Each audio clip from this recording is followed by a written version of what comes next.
Sir, संविधान बचाने के नाम पे 2024 में पीडीए के साथ आपका वोटर गया, तो क्या लगता है फिर संविधान बचाने के नाम पे, आरक्षण बचाने के नाम पे पीडीओ को ट्रांसफर हो जाएगा बहुजन समाज पार्टी का वोट?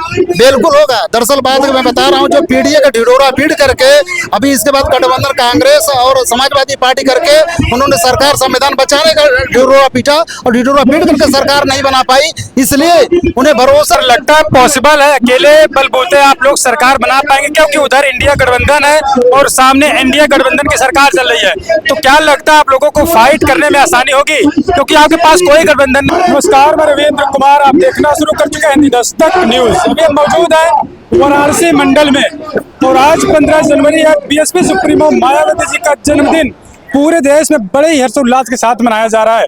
और वाराणसी में ऐसा एक नजारा देखने को मिला जहां पर बहुजन समाज पार्टी के तमाम जिले के लोग वाराणसी मंडल में पहुंचे। हम जानने का प्रयास करेंगे आखिरकार बीएसपी सुप्रीमो का जन्मदिन कैसे मनाया जा रहा है और बीएसपी सुप्रीमो मायावती जी का जन्मदिन का वो गिफ्ट क्या होगा जो बहुजन समाज पार्टी के लोग देने का प्रयास करेंगे।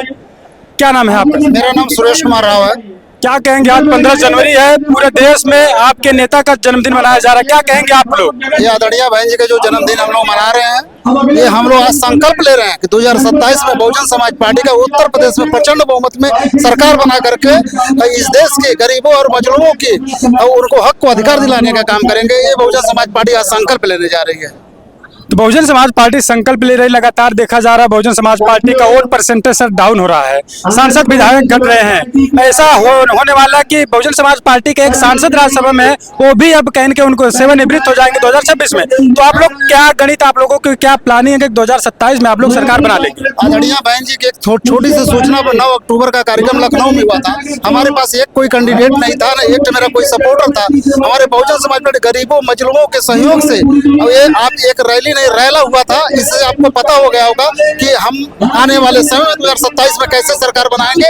हमें कुछ कहना नहीं, आदरणीय बहन जी का जो निर्देश होगा उस निर्देश का हम लोग पूर्णतः पालन करके और 27 में प्रचंड बहुमत का सरकार बना करके ये पूरे उत्तर प्रदेश को गरीबों और मजलूमों को आस पहुंचने का काम करेंगे।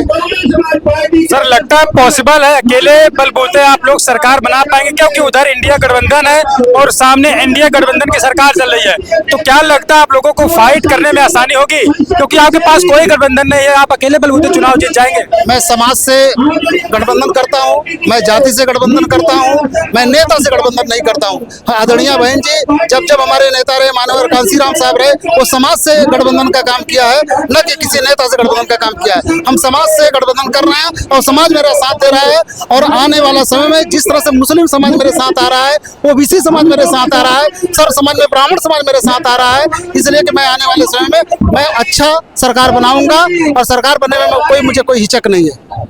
सर, संविधान बचाने के नाम पे 2024 में पीडीए के साथ आपका वोटर गया, तो क्या लगता है फिर संविधान बचाने के नाम पे, आरक्षण बचाने के नाम पे पीडीओ को ट्रांसफर हो जाएगा बहुजन समाज पार्टी का वोट?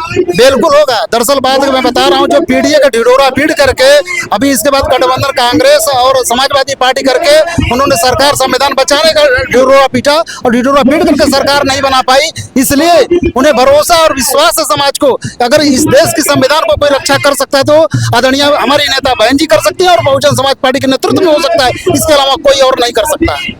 तो सर, तैयारी जो आज वाराणसी मंडल में दिखाई दे रही है, क्या लगता है 2027 में वाकई में आप लोग सरकार बना पाएंगे? वाकई में हम सरकार बनाने का काम करेंगे। ये जन सैलाब उमड़ा हुआ है, देख लीजिए, आप कैमरा घुमा के देख लीजिए कि जिस तरह से ये जन सैलाब है, कोई हमारा यहाँ प्रत्याशी नहीं है, कोई हमारा लोकसभा का विधानसभा कोई प्रत्याशी नहीं है। ये कार्यकर्ता अपने मनोबल से, अपने इच्छा से इस कार्यक्रम को बहन जी के जन्मदिन मनाने के लिए आया। कोई गाजीपुर से चल करके आया, कोई जौनपुर से, कोई चंदौली से, कोई बनारस से चल करके आया हुआ है। ये उनकी ये ऊर्जा है, ये ऊर्जा आपके सामने दिख रही है। तो बीएसपी सुप्रीमो मायावती जी ने साफ साफ आज प्रेस कॉन्फ्रेंस में उन्होंने कह दिया है कि हमारा गठबंधन किसी से नहीं होगा, 2027 में सरकार बनेगी। आखिरकार बीएसपी का प्लान क्या है जिससे सरकार बनेगी, क्योंकि बसपा लगातार उस पर वोट परसेंटेज डाउन होता जा रहा है। सर, इसको देखना पड़ेगा पार्टी को। यह प्लान को माननीय बहन जी बताएंगे। माननीय बहन जी के निर्देश पर हम लोग चलते हैं, मैं कार्यकर्ता हूँ, जो माननीय बहन जी के निर्देश होगा उसका हम लोग पालन करेंगे। तो आज वाराणसी मंडल में कितने लोगों की जनसंख्या होगी आज उनके बर्थडे पर? कम से कम 10,000। हाँ, कम से कम 10,000।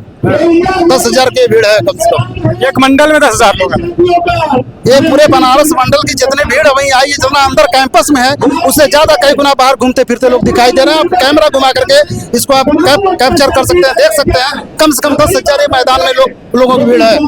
क्या कहेंगे आप लोग, आप युवा हैं, क्या कहेंगे पार्टी को लेकर? पार्टी किस विचारधारा पर इस समय चल रही है? पार्टी का मूवमेंट कहाँ पर चल रहा है? 27 में क्या कुछ प्लानिंग बहुजन समाज पार्टी की है? आप लोग युवा कैसे देखते हैं? बहुत बहुत धन्यवाद सर। सबसे पहले हम आपको बताना चाहेंगे कि युवाओं की जो संख्या है सर, बहन जी ने जब से माननीय आकाश आनंद जी को मैदान में उतारा है तो युवाओं को कम से कम 50% हिस्सेदारी देने का बहन जी ने काम किया है। इसी प्रकार से आज इस जो है कि कार्यक्रम में युवाओं की संख्या जो है कि 50% से अधिक दिख रही है। इसी प्रकार हम लोग बहुजन समाज पार्टी बहन जी के जन्मदिन पर एक संकल्प लेते हैं कि